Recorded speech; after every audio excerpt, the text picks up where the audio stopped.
नमस्कार मित्रांनो, लपंडाव या मालिकेच्या 10 डिसेंबरच्या एपिसोडमध्ये आपल्याला भारी ट्विस्ट बघायला मिळणार आहे. आणि ट्विस्ट असा असणार आहे की दाभाडे मावशींनी कान्हा सखी यांना सांगितलेलं असतं की तुम्ही एका खोलीत राहायचे, तुम्ही नवरा बायको आहात, तुमचा संसार आता चालू व्हायला हवा. दाभाडे मावशींना ते दोघं काही सांगू शकत नाही आणि नाईलाजाने का होईना त्या दोघांना एका रूममध्ये यावं लागतं. तिथे आल्यावर सखी विचार करते की आपलं सामान ठेवायचं तरी कुठे. तिला कान्हाचं कपाट दिसतं. सखी त्या कपाटामध्ये आपलं सामान ठेवायला जाते आणि ती समोरचं दृश्य बघून हादरते, कारण त्याच्यामध्ये एक मॅप लावलेला असतो. सखीच्या घराला तेजस्विनीला उद्ध्वस्त करण्याचा प्लॅन असतो आणि कान्हा सखीच्या बॅग्स घेऊन तिथे येतो. कान्हा सखीने कपाट उघडले हे बघतो. त्याच्या पायाखालची जमीन सरकते. त्याला वाटतं की आता आपलं सत्यच सखीसमोर येतं का काय. आता जर का सखीला कान्हाबद्दल सगळं कळलं तर सखी कान्हा एक होऊन सरकारला उद्ध्वस्त करतील का हे बघणंही तेवढंच इंटरेस्टिंग असेल. तर या सगळ्याची सुरुवात कशी होते ते थोडक्यात पाहू. की सखी कान्हा चाळीमध्ये रिक्षाने येतात. सगळे चाळीतले लोक स्वागतासाठी थांबलेले असतात. सखी रिक्षावाल्याचे पैसे देते आणि पुढे येते. सगळे तिचं छान स्वागत करतात. सखीला तिथे आपलेपणाची भावना निर्माण होते.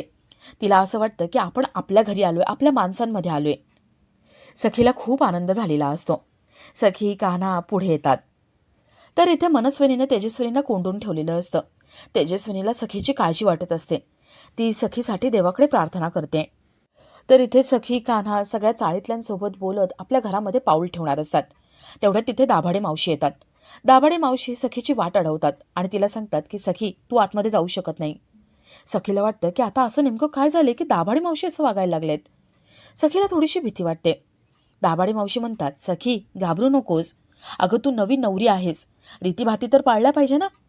दाभाडे मावशी सखीच्या अंगावरून भाकरी तुकडा ओवाळून टाकतात. तिचं औक्षण करतात. तिच्यासाठी दारात माप ठेवतात. तिचा रीतसर गृहप्रवेश करतात. हे सगळं बघून सखीच्या डोळ्यात पाणी येतं. सखी आतमध्ये येणार असते. दाभाडे मावशी म्हणतात, तुमच्या दोघांना नाव घ्यावं लागेल. सगळ्यांच्या हट्टापोटी का होईना सखी कान्हा एकमेकांचं उखाण्यामध्ये नाव घेतात आणि दोघं गृहप्रवेश करून आतमध्ये येतात. तर इथे तेजस्विनीच्या घरी सगळे रात्री जेवायला बसलेले असतात. गौतम उदास असतो. त्याला जेवण जात नाही. सखीने एवढी छान तयारी लग्नाच्या आधी केली होती. लग्नामध्ये कान्हामध्ये तिला इंटरेस्ट घेऊ लागली होती. तिचं प्रेम होतं कान्हावरती. तिला वाटलं होतं लग्न झाल्यानंतर ती आपल्या घरी जाईल. पण तेजस्विनीच्या सरकारच्या असल्या कट कारस्थानांमुळे तिला इथे यावं लागलं. तिचा संसार उद्ध्वस्त झाला. कान्हा सगळ्यांसमोर एक्सपोज झाला. यामुळे त्याला वाईट वाटत असतं. तो जेवण सोडून निघून जातो. सरकारला सखीबद्दल कोणाबद्दल काही वाटत नाही. मीनाक्षी पुरुषोत्तम एकमेकांशी तिथेच बोलत असतात.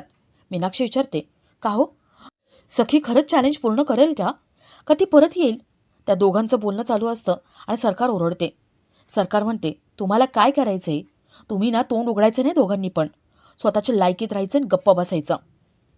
आणि राहिला प्रश्न सखीचा.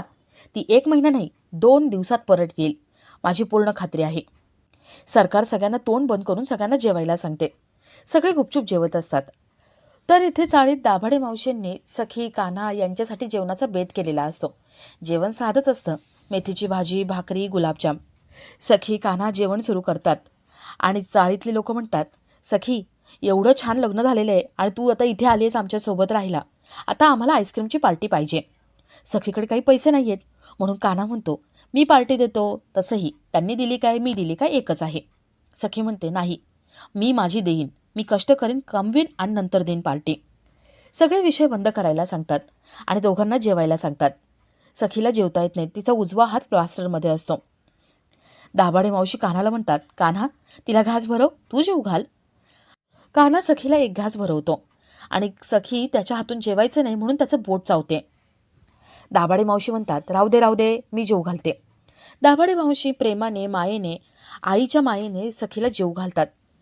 दाभाडे मावशींचं एवढं प्रेम बघून सखीच्या डोळ्यात पाणी आलेलं असतं. तर इथे पुरुषोत्तम मीनाक्षी रूममध्ये येतात.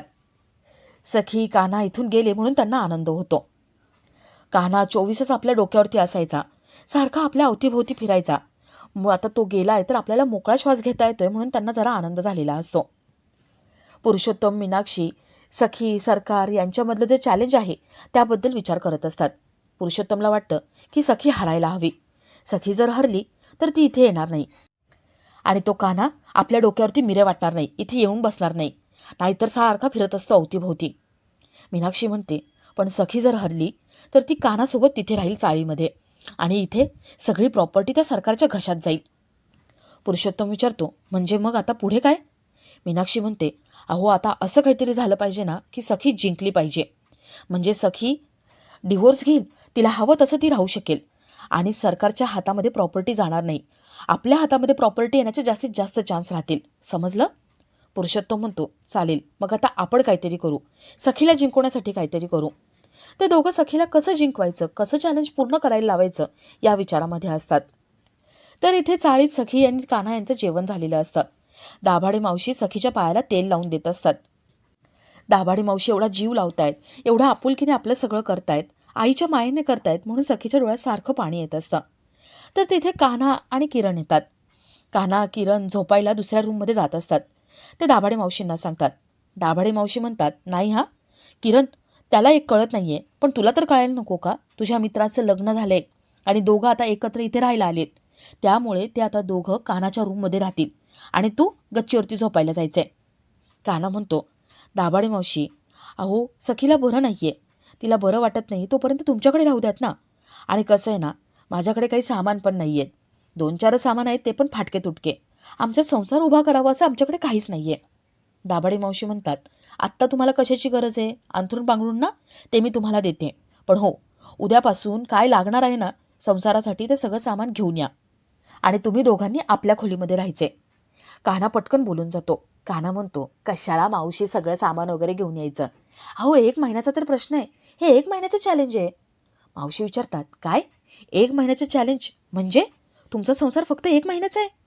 सखी कान्हाकडे मोठे डोळे करते आणि त्याला गप्प बसायला सांगते.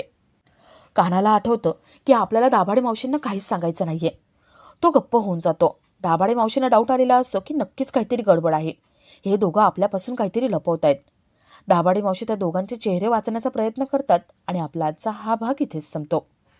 तर मालिकेच्या 10 डिसेंबरच्या एपिसोडमध्ये आपल्याला असं बघायला मिळतंय की सखी कान्हा दाभाडे मावशींनी सांगितले म्हणून आपल्या खोलीमध्ये झोपायला जात असतात. सखी आतमध्ये पाऊल ठेवणार तेवढ्यात तिचा पाय मुरगळतो आणि ती खाली पडणार असते. कान्हा तिला सावरतो आणि तिला आतमध्ये घेऊन येतो. सखी कान्हा आतमध्ये येतात. सखी म्हणते, बाद झालं, मला बसायला जागा तरी आहे का इथे? कान्हाने खुर्चीवरती कपडे ठेवलेले असतात. तो कपडे बाजूला करतो आणि सखीला बसायला जागा देतो. सखी म्हणते, जा माझ्या बॅग घेऊन ये. कान्हा बॅग आणायला जातो. सखी इथे विचार करते की माझ्या बॅगमधले कपडे ठेवू तरी कुठे आता? इथे कुठे जागा आहे? सखी इथे तिथे बघते आणि तिला एक कपाट दिसतं. सखीला वाटतं की हे कान्हाचं कपाट आहे आणि या कपाटामध्ये आपण आपले कपडे ठेवावे. सखी लंगडत पुढे येते आणि ती कपाट उघडते. कपाटामधलं समोरचं दृश्य बघून तिच्या पायाखालची जमीन सरकते. समोर एक मॅप लावलेला आहे, तेजस्विनीला उद्ध्वस्त करण्याचा मॅप. सखी तो मॅप बघत असते आणि तेवढ्यात तिथे कान्हा येतो. कान्हा हे समोरचं बघतो. त्याला वाटतं झालं, संपलं आता सगळं.